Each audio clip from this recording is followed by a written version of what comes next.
Everyone, मेरा नाम है सौम्या तिवारी। मैं साइन लैंग्वेज इंटरप्रेटर हूँ। आज की इस टूर में हम ये देखेंगे कि अगर हमें किसी भी चीज़ में अपने आप को सफल करना है, अपने आप को आगे पहुँचाना है, तो हमें परिवार का सपोर्ट बहुत ही ज़रूरी है। अगर आपके साथ परिवार है तो आप कोई भी चीज़ आप हासिल कर सकते हैं बहुत ही आसानी से। आज की रामायण की स्टोरी में हम यही देखेंगे कि कैसे परिवार का साथ होने के कारण विजय प्राप्त हुई है राम जी को।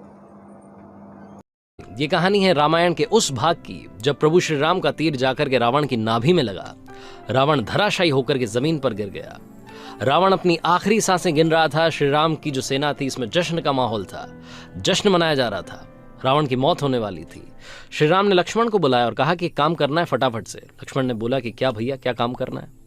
तो श्री राम ने कहा कि एक काम करो, फटाफट से रावण के पास जाओ, वो महाज्ञानी है, उससे ज्ञान लेकर के आओ, क्योंकि अगर वो मर गया तो तुम्हें वो ज्ञान नहीं मिल पाएगा जो रावण के पास है।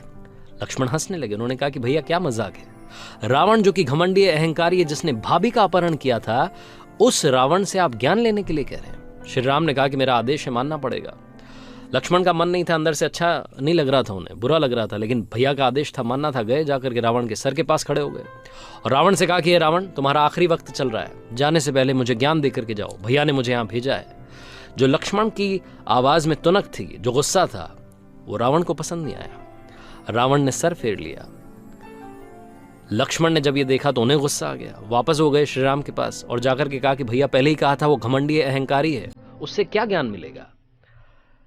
तो पूछा श्री राम ने कि कहां खड़े थे? तो लक्ष्मण ने बताया कि उसके सर के पास खड़ा था, उसका आखिरी वक्त चल रहा है, अगर वो कुछ बोलेगा मुझे सुनाई नहीं दिया तो। छोटे भाई का ये जो मजाक था उनको पसंद नहीं आया। श्री राम मुस्कुराए। अब की बार श्री राम खुद चले गए, कुछ बोले नहीं, जाकर के रावण के चरणों में बैठ गए, उसे नमस्कार किया और कहा कि हे लंकापति रावण, आप महाज्ञानी हैं, लेकिन आपसे एक भूल हो गई थी। आपने मेरी पत्नी का अपहरण कर लिया था, जिसकी सजा मैंने आपको दी है। अब जाने से पहले आपके पास बहुत सारा ज्ञान है, इस संसार को कुछ काम की बातें बता करके जाइए।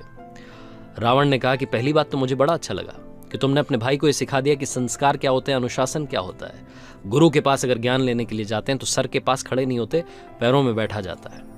और दूसरी बात, तुम्हारे मेरे बीच में सिर्फ एक अंतर है, जिसकी वजह से आज तुम्हारी जीत हुई है और मेरी हार हुई है। श्री राम ने निवेदन किया कि क्या अंतर है? तो रावण ने बताया कि मैं हर मामले में तुमसे श्रेष्ठ हूं, बुद्धि में श्रेष्ठ हूं, बल में श्रेष्ठ हूं, यहां तक कि तुम्हारे पास सिर्फ सोने का महल है और मेरे पास में सोने की नगरी लंका है। रावण ने जब ये बात श्री राम से कही तो श्री राम ने फिर से पूछा कि वो अंतर क्या है जो आपने बताया नहीं? तो रावण ने बताया कि तुम्हारा भाई तुम्हारे साथ खड़ा है, लक्ष्मण आखिरी वक्त तक डटा हुआ है और मेरे भाई ने मेरे साथ धोखा किया। मेरे भाई ने तुम्हें जाकर के बताया कि रावण की नाभि में तीर लगेगा तो रावण की मौत होगी। अपना मेरे खिलाफ खड़ा है और अपना तुम्हारे साथ खड़ा है। इस दुनिया को बताना कि जिंदगी में जब अपने साथ होते हैं तभी बड़े से बड़ा युद्ध जीता जाता है। ये छोटी सी कहानी, मजेदार कहानी, जिंदगी में बहुत बड़ी बात